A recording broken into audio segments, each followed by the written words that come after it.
تعامل النبي صلى الله عليه وعلى آله وسلم مع الأطفال الصغار تعامل مبني على الرأفة والرحمة واللين والمراعاة لأحوالهم.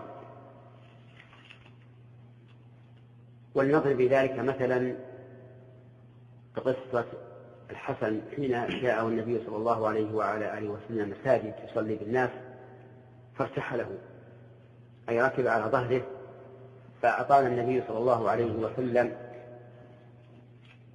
السجود، وقال بعد انتهائه من الصلاة: إن ابني ارتحلني وإني أحببت أن يقضي نعمته من ذلك.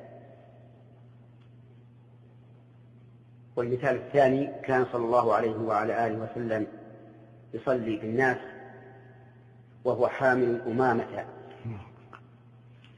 بنت زينب بنت رسول الله صلى الله عليه وعلى آله وسلم، أي أنه هو صلى الله عليه وسلم جدها من قبل أمها. فكان صلى الله عليه وسلم إذا قام حملها وإذا سجد وضعها. مثال ثالث: كان النبي صلى الله عليه وسلم يخطب الناس فأقبل الحسن والحسين يعثران في أثواب لهما، فنزل النبي صلى الله عليه وعلى آله وسلم وحملهما بين يديه وقال: صدق الله، إنما أموالكم وأولادكم فتنة، أي اختبار.